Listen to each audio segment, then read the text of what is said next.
Hello guys, welcome back to my YouTube channel education for all. So friends, हम लोग class 12 की history को cover कर रहे हैं और आज जो हम लोग चैप्टर अपना कवर अप करने वाले हैं वो चैप्टर नंबर 8 है, peasants, zamindars and the state, the agrarian society and the Mughal empire.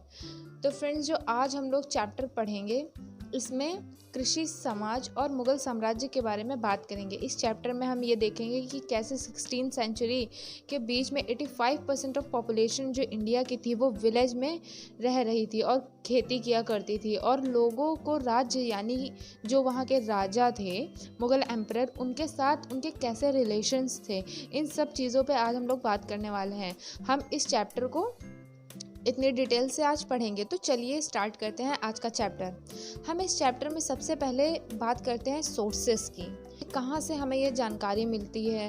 तो पहला जो सोर्स है वो है आईने अकबरी।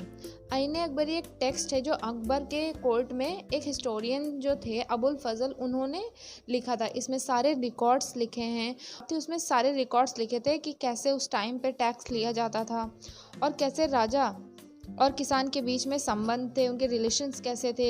इन सब चीज़ों के बारे में हमें काफ़ी कुछ आईने अकबरी से मिलता है। और उसके बाद उनको लिखने का पर्पस क्या था, तो उनके लिखने का यही पर्पस था कि लोगों को ये बताया जा सके कि उस टाइम अकबर के टाइम पे कितनी खुशहाली थी, उनका जो टाइम पीरियड था वो कितना अच्छा था, वो इसीलिए इस किताब को लिखा गया था। अब इसके अलावा ब्रिटिशर्स जो ईस्ट इंडिया कंपनी थी, उन्होंने भी ऑफिस रिकॉर्ड बनाए थे। तो ये दो सोर्सेस हमें यहाँ देखने को मिलते हैं। अब हम देखते हैं पेजेंट्स एंड देयर लैंड। तो अब जो किसान है उन्हें अलग अलग टर्म से बुलाया जाता था, जैसे कि जो टर्म है इंडो पर्शियन सोर्सेस से जो हमें पता चलता है वो है किसानों के लिए वो है रैयत और मुजारियन, ये टर्म भी यूज़ किए जाते थे उस टाइम। इसके अलावा किसान और असामी भी उन्हें कहा जाता था। इंडो पर्शियन सोर्सेज में ये सारी चीज़ें हमें दिखती हैं। अब 17वीं सेंचुरी के सोर्सेज से हमें पता चलता है कि दो तरह के किसान हुआ करते थे। पहले खुद काश्ता और दूसरे जो थे वो थे पाही काश्ता। तो ये दो, खुद काश्ता के पास खुद का लैंड हुआ करता था, अपने ही लैंड पे वे खेती करते थे और अपने ही विलेज में रहते थे। पाही काश्ता वे थे जो किसी और के गांव में जाके वहाँ खेती किया करते थे। तो पाही काश्ता जो थे वो दूसरे के गांव जाके वहाँ खेती क्यों करते थे, इसके क्या रीज़न्स हैं। पहला ये था कि जिस एरिया में वो रहते थे वहाँ पर टैक्स यानी इतना ज़्यादा होता था कि वो लोग इन्हें दे नहीं पाते थे, तो ये लोग एक जगह से दूसरी जगह मूव कर जाते थे। दूसरा ये माना जाता है कि कहीं पर बीमारी फैल गई या कोई नेचुरल कैलामिटी आ गई, जैसे कि सूखा या बाढ़, तो इस वजह से वो अपनी जगह चेंज कर लिया करते थे। तो शायद यही इसके रीज़न्स रहे होंगे। Irrigation and technology.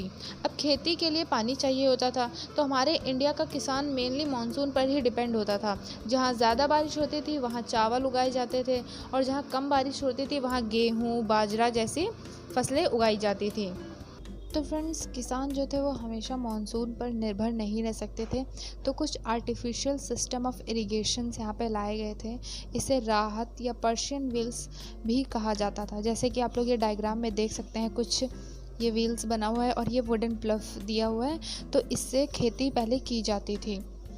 पानी का आर्टिफिशियल सिस्टम बनाया गया, और ये नॉर्थ इंडिया की जो जगह थी वहाँ पे कैनाल्स भी बनवाए गए जिससे प्रॉपर पानी फ्लो होता था।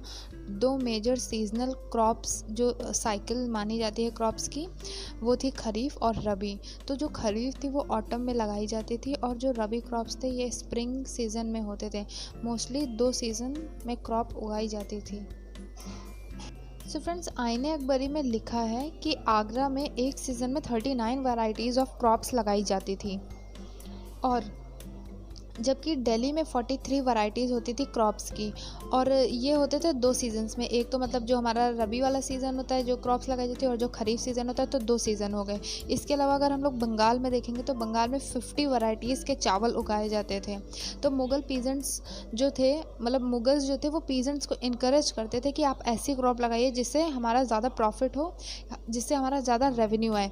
तो वो लोग शुगर केन और कॉटन के उन्हें एग्जाम्पल देते थे और वही क्रॉप्स उनसे ग्रो करवाते थे।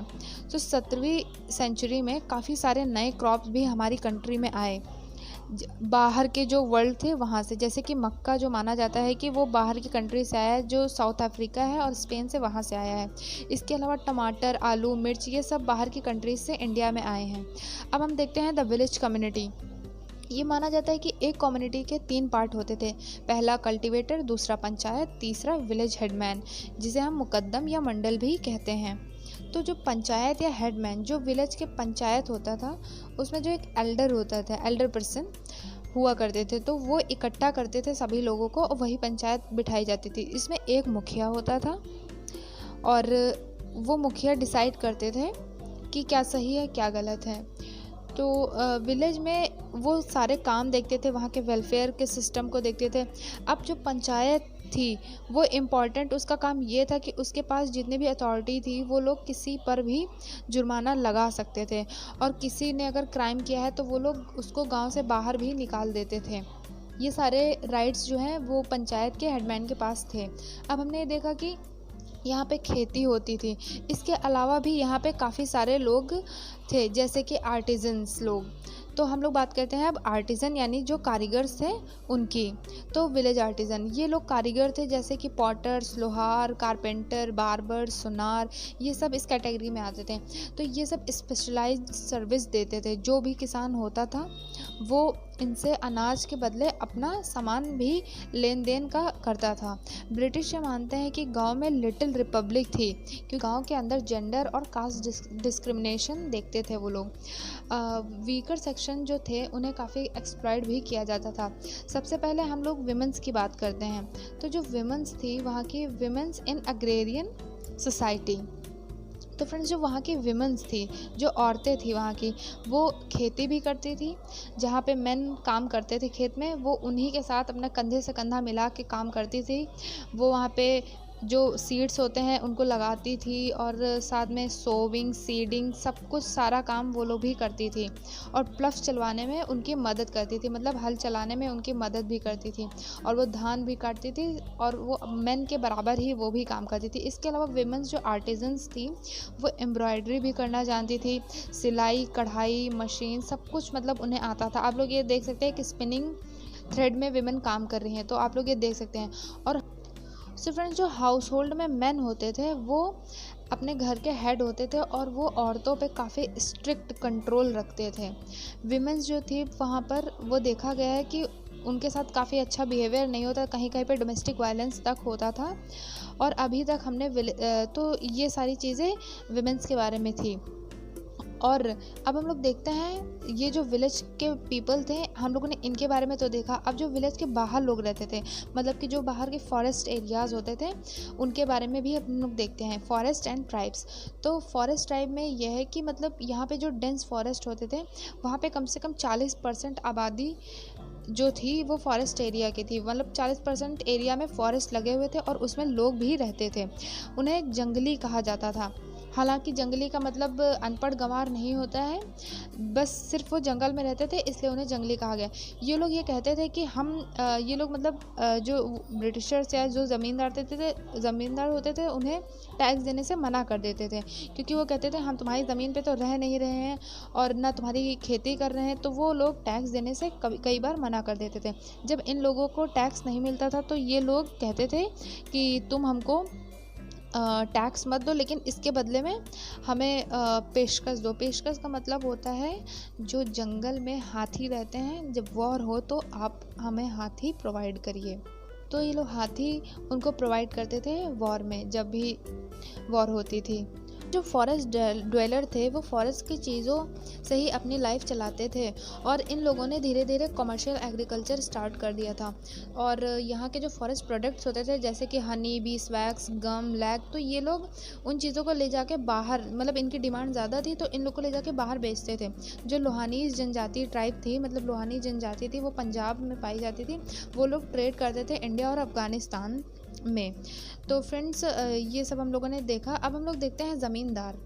तो फ्रेंड्स, जो ज़मींदार होते हैं ये एक काफ़ी पावरफुल नाम माना जाता था उस टाइम पीरियड में। और जो ज़मींदार होते हैं इनका ये रोल होता था रूरल सोसाइटी में कि इनके पास पूरी ज़मीन हुआ करती थी और पावर होती थी।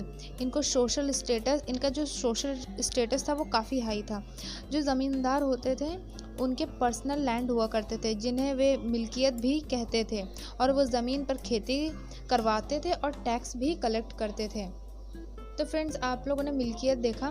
तो फ्रेंड्स, ज़मींदार का जो स्टेट के बिहाफ से भी वो लोग टैक्स लेते थे, और मुग़ल एम्परर के बिहाफ पर भी टैक्स लेते थे। वो लोग मिलिट्री रिसोर्सेज को भी पर भी अपना कंट्रोल रखते थे, और उनके ऊपर काफ़ी सारी जिम्मेदारियां होती थी।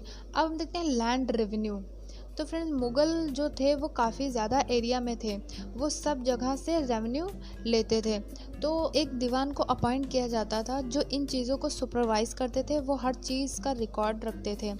जमा का मतलब होता है कि जो ज़मीन से कितना टैक्स हमें मिला है उसको कहते हैं जमा, और हासिल मतलब कि जो टैक्स उन्होंने कलेक्ट कर लिया है उसे हासिल कहते थे। अब आमिर गुज़र जो रेवेन्यू कलेक्टर था, उनकी जो ड्यूटीज़ होती थी, उनकी जो ड्यूटीज़ बताई गई हैं वो ये हैं कि वो वहाँ के जो किसान से रेवेन्यू कलेक्ट करते थे और कैश या काइंड में लेते थे। अब द फ्लो ऑफ सिल्वर। तो जैसे हम लोगों ने देखा कि मुग़ल एम्पायर काफ़ी बड़े एरिया में फैला हुआ था। 16 से 17 सेंचुरी में उसने काफ़ी जगहों पर अपना कंट्रोल करके रखा था। जो एम्पायर्स थी जैसे कि मिंग चाइना की, सफ़ाविद जो ईरान में, ओटोमन एम्पायर जो टर्की में था, वो लोग ट्रेड करते थे एक जगह से दूसरे जगह उनके साथ में। तो ट्रेडिंग रूट्स जो थे वो काफ़ी इनके बड़े थे। तो जो इंडिया में जब ट्रेड एक्सपैंड हुआ तो वहाँ पर ऊपर देखा गया कि इंडिया के लोग जो सामान खरीदते थे उसके बदले में उन्हें चांदी के सिक्के देते थे, और ये इंडिया के लिए अच्छा था। इसके बाद जब रिसोर्सेज और ट्रेड सही से होने लगे तब इन्होंने रुपया को इंट्रोड्यूस किया इंडिया में। तब कॉइन्स कंटिन्यूसली बनने लगे और मुग़ल एम्पायर में इनसे टैक्स लिया जाने लगा। अब हम देखते हैं आईने अकबरी। आईने अकबरी जो है उसको अबुल फज़ल ने लिखा है। जो आईने अकबरी है इसमें बहुत सारी चीज़ें मेंशन की हुई हैं मुग़ल एम्पायर के बारे में, बेसिकली अकबर के बारे में। ये कंपाइल हुई थी 1598 में। अकबर नामा तो बहुत बड़ा था, इसमें 2 बुक्स जो हैं वो हिस्टोरिकल नैरेटिव हैं, और जिसका 3rd पार्ट था वो था आईने अकबरी। जो आईने अकबरी है वो 5 पार्ट्स में डिवाइड की गई है। तो हम लोग यहाँ पे देखते हैं इसके 5 पार्ट्स कौन से हैं। तो जो फर्स्ट बुक है उसका नाम है मंजिल आबादी। उसमें वहाँ के हाउस होल्ड यानी वहाँ के लोग कैसे रहते थे और उनके घरों के बारे में लिखा था। सेकंड बुक जो थी वो थी सिपाह आबादी। उसमें मिलिट्री के बारे में लिखा था, मिलिट्री कैसी थी, उसे कैसे कंट्रोल किया जाता था, जो भी नोटिस थी वो सब इसमें था। थर्ड बुक जो थी वो मुल्क आबादी, वहाँ के लोकल लोगों से किस तरह रेट में जो टैक्स लिया जाता था और जो इकोनॉमिक चीज़ें थी उनके बारे में बताया गया। और 4th 5th बुक में रिलीजन और वहाँ के कल्चर के बारे में बताया गया है, और इसमें उनके ट्रेडिशंस के बारे में भी बताया गया है। ये आप लोग यहाँ पे 5 बुक्स देख सकते हैं। आईने अकबरी में कुछ लिमिटेशंस भी थी, इसकी कुछ लिमिटेशंस भी थी, तो मैं आप लोगों को उनकी लिमिटेशंस बता देती हूँ। सो फ्रेंड्स, आईने अकबरी में कुछ लिमिटेशंस भी थी। इसको अकबर ने लिखवाया था, तो इसमें अकबर के ख़िलाफ़ कुछ भी उसके ख़िलाफ़ नहीं लिखा था। दूसरा, जो मैन्युस्क्रिप्ट्स लिखी गई थी उसमें उसको 5 बार रिवाइज़ किया गया और काफ़ी ध्यान से इसे लिखा गया। इसकी हर एक चीज़ के बारे में काफ़ी डिटेल्ड में लिखा गया है। टोटली इसमें काफ़ी सारे एरर्स भी मिले हैं इन द एंड जो हमने देखा है, और हर जगह का डेटा अलग अलग है। कहीं पे ज़्यादा इन्फॉर्मेशन मिलती है तो कहीं पर कम मिलती है, तो इक्वली हमें किसी चीज़ के बारे में पता नहीं चल पाता है। ये एक एक्स्ट्रा ऑर्डिनरी डॉक्यूमेंट है जो हमें उस टाइम के लोगों के बारे में, मुग़ल एम्पायर की ऑर्गेनाइजेशन के बारे में, स्टेट पॉलिसीज़ के बारे में बताता है। ये जो आईने अकबरी है ये काफ़ी यूनिक डॉक्यूमेंट है, और इससे हमें काफ़ी सारी जानकारी मुग़ल एम्पायर और अकबर के बारे में पता चलती हैं। तो फ्रेंड्स, ये था आज का चैप्टर। आई होप आप लोगों को ये चैप्टर समझ में आया हो। अगर आप लोगों को ये वीडियो अच्छा लगा हो तो प्लीज़ वीडियो को लाइक करिएगा और हमारे चैनल को सब्सक्राइब करिएगा। तब तक के लिए अपना ध्यान रखिएगा। Thank you.